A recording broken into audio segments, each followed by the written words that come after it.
గురువే సర్వలోకానాం విసజే భవరోగిణాం నిధయే సర్వవిద్యానాం శ్రీ దక్షిణామూర్తియే బ్రహ్మణే నమః.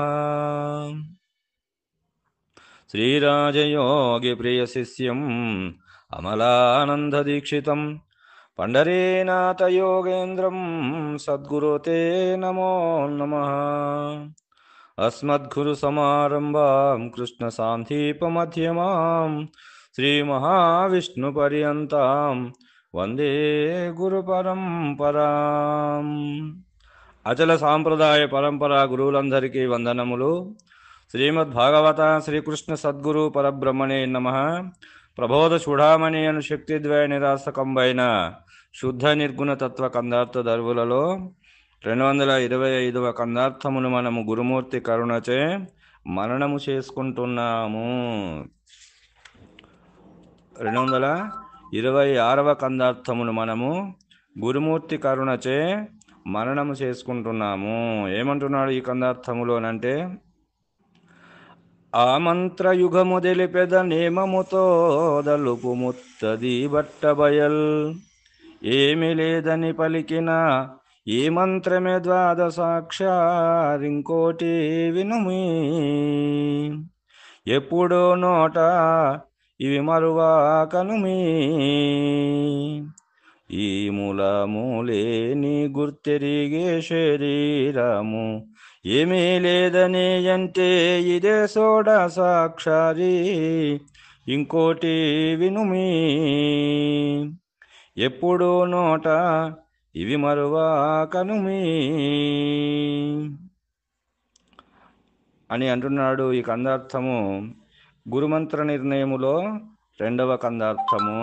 కాబట్టి ఇక్కడ ఈ గురు మంత్రములు అనేటువంటి వాటి గురించి ఇక్కడ మనకు తెలియజేస్తున్నాడు కృష్ణ ప్రభువు మనకి. కాబట్టి ఇక్కడ ఈ గురుమంత్రము అని అంటే మనకు గురుమాల మంత్రమే మంత్రము. కాబట్టి ఇది ఆ గురుమాల మంత్రం అనేటువంటిది అది ఓంకారముతో కూడుకున్నటువంటిది మంత్రము. కాబట్టి ఓంకారముతో కూడుకున్నటువంటివే మంత్రాలు కానీ ఓంకారము లేనటువంటివి మంత్రములు కాదు. కాబట్టి ఇక్కడ ఇవి ద్వాదశి షోడశి అనేటువంటివి ఇవి గురువాక్యములు. కాబట్టి గురువాక్యము ఎక్కడి నుంచి వచ్చింది ఇది అంటే గురు నోట నుండి వచ్చినటువంటిదే మంత్రము.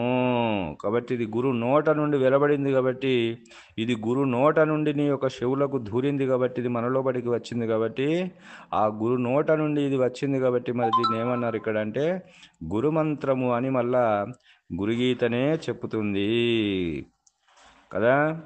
ఏమని అనంటే ధ్యానమూలం గురోర్మూర్తిన్ పూజామూలం గురోర్పదం మంత్రమూలం గురోర్వాక్యం ముక్తిమూలం గురోర్కృప అని మనకు గురుగీత చెప్తుంది కదా. అంటే ఇక్కడ మనకు మనం ఆరాధించేటువంటి దైవము ఎవరిక్కడ ప్రపంచములో అంటే గురుమూర్తి. కాబట్టి గురువునే మనము దైవముగా మనము ఆరాధిస్తున్నాము. ఎందుకంటే ఆ గురువు వలననే ఈ యొక్క షోడశి ద్వాదశి యొక్క మంత్రము మంత్రార్థము మంత్ర రహస్యం అనేటువంటివి గురుముఖత అవి మనకు తెలియబడుతున్నవి. కాబట్టి ఆ తెలియజేసేది ఎవరు ఇక్కడ అంటే గురువు. కాబట్టి ఆ గురువే ఇక్కడ ప్రపంచంలో అందరూ ఆరాధించేది అటువంటివి ఎన్నో దేవతలు ఉన్నవి. కాబట్టి ఇక్కడ గురువు సర్వలోకానికి అధిపతి అయినటువంటి మహాగురువునే మనం ఇక్కడ సేవిస్తున్నాము, పూజిస్తున్నాము, ఆరాధిస్తున్నాము కదా. అందుకొరకు ఇక్కడ మనకు మంత్రం కూడా ఏం చెప్తుంది గురుగీతలో ఏం చెప్తుంది అంటే ధ్యానమూలం గురోర్మూర్తి. ఆ యొక్క నీవు ఆ గురువు అనేటువంటి దానిని ఆ గురు రూపమునే ధ్యానము చేయవలే. అంటే గురు రూపమునే మనము ధ్యానము చేసుకోవాలి. పూజ ఎక్కడ మన పూజ గురు పాదములకే పూజ చేయాలి. కాబట్టి పూజామూలం గురోర్పదం. కాబట్టి ఇక్కడ ఆ ఒక పూజ అనేటువంటిది గురు పాదములకే మనము పూజ చేయవలే. కాబట్టి ఆ పూజ చేసేటప్పుడు కొంతమంది ఏం చేస్తారు అంటే ఆ గురువుల యొక్క నెత్తి మీద కూడా పుష్పాలు పెట్టుకుంటూ పోతారు. అంటే గురువు శిరస్సుపై పుష్పం పెట్టవచ్చునా అంటే పెట్టరాదు. కాబట్టి ఆ గురువు నీ చేతి ఎక్కడ వరకు పోవాలంటే పాదములనే పూజింపాలి కానీ నీ చేయి గురు నెత్తి మీదికి శిరస్సు మీదికి పోరాదు. ఎందుకంటే ఆ గురు శిరస్సు మీద నువ్వు పుష్పం పెట్టిపోతున్నారు కొంతమంది. ఎందుకంటే అది సరైన పద్ధతి కాదు. ఎందుకంటే గురువు శిష్యుల్ని ఆశీర్వదిస్తాడు కానీ మనం ఎవరైనా పెళ్ళిళ్ళు అయినప్పుడు వాళ్ళని మనం దంపతులను ఆశీర్వదిస్తామన్నప్పుడు పెద్దలైనటువంటి వాళ్ళం మనం వాళ్ళ యొక్క నెత్తి మీద అక్షంతలు పుష్పములు వేసి ఆశీర్వదిస్తాం. కాబట్టి మన యొక్క శిరస్సు మీద అక్షంతలు పుష్పములు వేసి గురువు ఆశీర్వదించినాడు కదా. మరి ఆ గురువు మస్తకము ఆ యొక్క మన మస్తకం మీద గురువు యొక్క కరం అనేటువంటి చెయ్యి మోపినాడు కదా. అతనికి తప్ప మళ్ళీ ఇంకెవరికి లేదు ఇక్కడ. కాబట్టి మరి అక్కడ ఆ యొక్క గురువు మరి ఆశీర్వదించేది శిష్యుడిని. కాబట్టి మరి ఇక్కడ శిష్యుడు మళ్ళా ఆ గురువు నెత్తి మీద పుష్పం పెడితే మళ్ళా గురువును శిష్యుడు ఆశీర్వదిస్తాడా? కాబట్టి ఇది సరి అయిన పద్ధతి కాదు. కాబట్టి అలా కొంతమంది చేస్తున్నారు, అది సరి అయినది కాదు. ఇక్కడ మనము అది తెలిసి తెలియక చేసేటువంటి ఆ క్రియలు అవన్నీ కూడా అది అలాంటిది కాదు ఇక్కడ. ఎందుకంటే నీవు ఎంతవరకు నువ్వు ఎక్కడ పూజ చేయాలంటే గురు పాదములనే పూజించాలి. మరి నువ్వు ఎక్కడ గురుమూర్తి స్వరూపమునే ధ్యానించుకోవాలి. కాబట్టి గురు మంత్రమూలం గురువర్వాక్యం, ఆ గురు వాక్యమే మంత్రములుగా మనము భావించుకోవాలి. ఆ గురు నోట నుండి వచ్చేటువంటి ప్రతి మాట కూడా మంత్రమే. కాబట్టి ఇక్కడ ముక్తి మూలం గురోర్కృప. కాబట్టి ఆ యొక్క గురు కృప వలననే ఈ మంత్రము మంత్రార్థము మంత్ర రహస్యం అనేటువంటిది మనకు తెలియబడుతుంది. కాబట్టి అతని కృప వలనే అతన్ని ఆరాధించి సేవించి పూజించి అతని కృపకు పాత్రులైనటువంటి వారికి మాత్రమే ఈ యొక్క గురు కృప అనేటువంటిది కలిగి ఆ యొక్క రహస్యం తెలియబడుతుంది.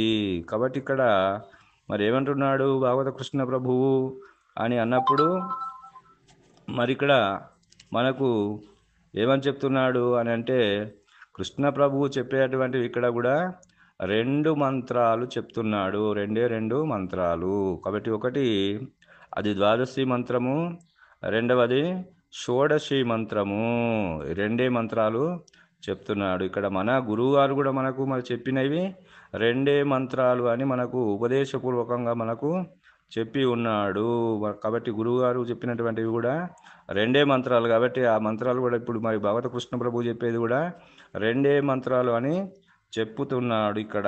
కాబట్టి ఏమంటున్నాడు ఇక్కడ, ఆ మంత్రయుగము తెలిపెద నేమముతో దలుపుము ఉత్తది బట్టబయల్ ఏమి లేదని పలికిన ఈ మంత్రమే ద్వాదసాక్షర్ ఇంకోటి వినుమి అని అంటున్నాడు. అంటే ఆ మంత్రయుగము తెలిపేద నేమము అంటే నిష్ఠతో, నేమం అంటే నీవు నిష్ఠతో వినుము అంటే గురుభక్తి గురునిష్ఠ గురుసేవ అనేటువంటివి త్రికరణ శుద్ధి ప్రవర్తకుడవై నిష్ఠతో నీవు వినుమి. కాబట్టి ఈ ఉత్త భట్ట బయలు ఏమీ లేదు అనే మాటలలో మన మాటలతో చెప్తాం. ఇక్కడ మరి కృష్ణ ప్రభు ఉత్తది బట్టబయల్, ఉత్తది ఈ బట్టబయల్. కాబట్టి ఇక్కడ ధరువులో రావాలి. కాబట్టి ఇక్కడ కందములో దీనికి మనకు ఉత్త బట్ట బయలు నేమముతో దలుపుము ఈ ఉత్త బట్ట బయల్ ఉత్తది బట్ట బయల్ ఏమీ లేదు. కాబట్టి ఈ ఉత్త బట్ట బయలు ఏమీ లేదు అనేదే ఇది ద్వాదశాక్షరి. కాబట్టి మరి ఇంకేమంటున్నాడు, ద్వాదశాక్ష ఇంకోటి వినుమి ఎప్పుడు నోట మరువాక అనుమి. కాబట్టి ఇంకోటి ఈ షోడశాక్షరి మూలము లేని గుర్తెరిగే శరీరము ఏమీ లేదు, ఇది షోడశాక్షరి మంత్రము. కాబట్టి గుర్తెరిగే శరీరము ఏమీ లేదని అంటే ఇది షోడశాక్షరి ఇంకోటి వినుమి.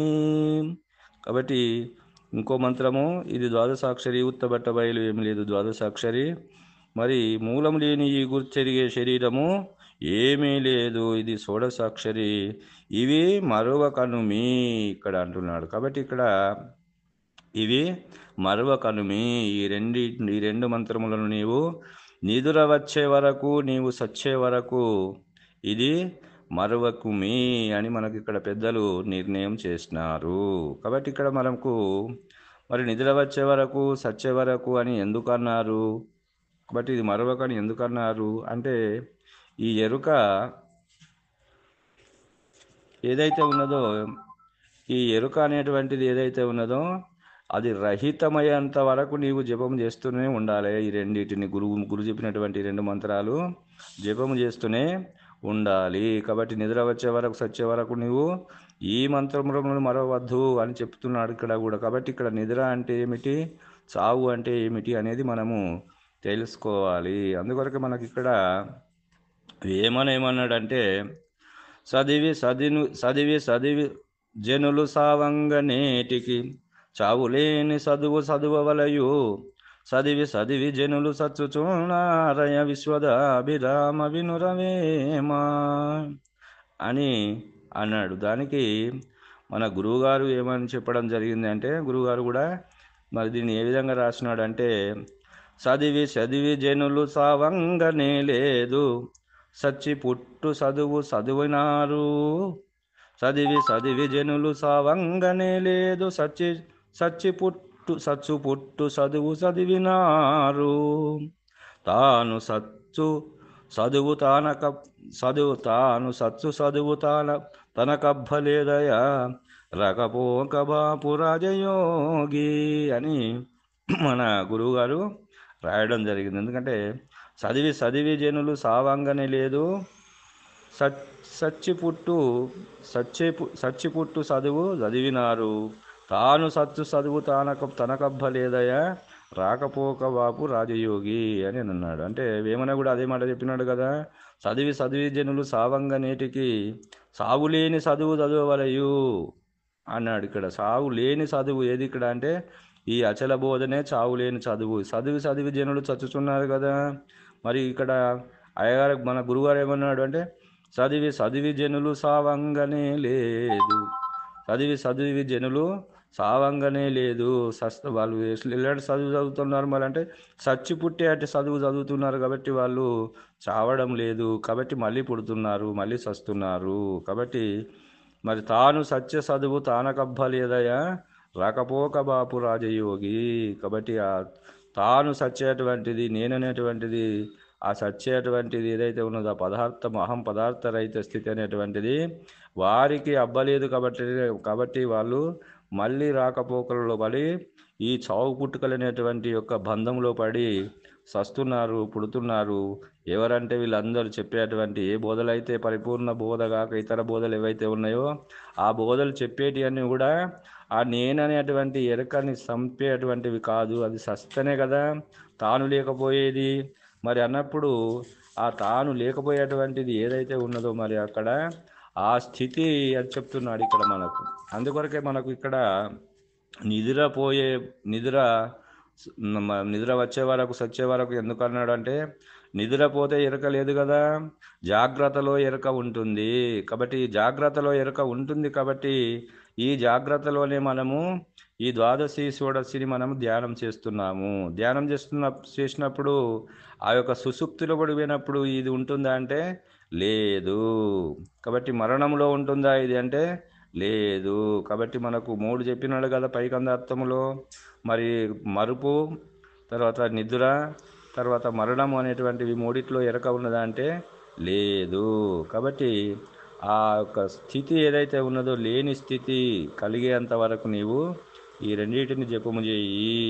కాబట్టి ఎప్పుడైతే ఆ యొక్క ఆరుఢత స్థితి ఆ గురుముఖత నీవు ఎప్పుడైతే విచారిస్తున్నావో వస్తు నిశ్చయపూర్వకముగా ఇది పరిపూర్ణము, ఇది ఎరుక అని ఎప్పుడైతే ఈ 2 మంత్రముల యొక్క మంత్రార్థము మంత్ర రహస్యము నీకు తెలియబడుతుందో అప్పుడు ఆ స్థితి నీకు కుదురుతుంది. ఎలాంటి స్థితి అంటే ఆ యొక్క నిద్రలో గాఢ సుషుప్తిలో ఎలాంటి స్థితి ఉంది అంటే ఎరక లేని స్థితి ఉంది. మరణములో ఎలా ఆ ఎరక లేని స్థితి ఉంది. కాబట్టి ఆ ఎరక లేని స్థితి ఆ పరిపూర్ణ స్థితి అనేటువంటిది నీకు గురు అనుగ్రహం వలన కలిగినప్పుడు నీవు ఉంటున్నావంటే లేవు. లేకపోయిన తర్వాత జపం లేదు, మరణం లేదు.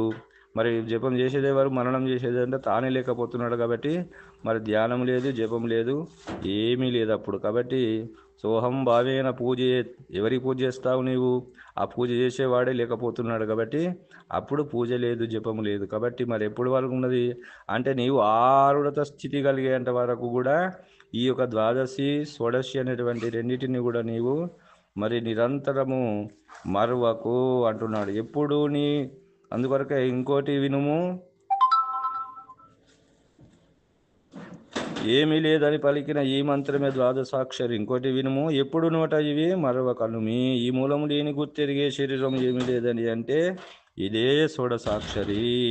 ఈ ఉత్తబట్ట బయలు ఏమీ లేదు అనేదే ఇది ద్వాదశాక్షరి. కాబట్టి ఈ రెండింటిని నీవు ఆ యొక్క ఆరుడత స్థితి గురుముఖత నీవు ఆ పరిపూర్ణ ఆ బోధ స్థితి కలిగేంత వరకు నీవు ధ్యానము జపము చేస్తూనే ఉండాలి. ఎప్పుడైతే నీకు ఆ స్థితి కలిగిందో తానే లేకపోతున్నావు కాబట్టి మూలం లేని గుర్తెరిగే శరీరము కలదోచిన శరీరం ఎలాగో అలాగే ఈ మూలం లేని గుర్తెరిగే శరీరం ఏమీ లేదని ఎప్పుడైతే నీకు ఆరుడత స్థితి కలుగుతుందో అప్పుడు జపము లేదు, ధ్యానము లేదు. కాబట్టి అలాంటి స్థితి కుదిరేంత వరకు కూడా ఈ రెండు మంత్రములను జపము చేయమని చెప్పి ఇక్కడ మనకు కృష్ణ ప్రభువు ఆదేశిస్తున్నాడు.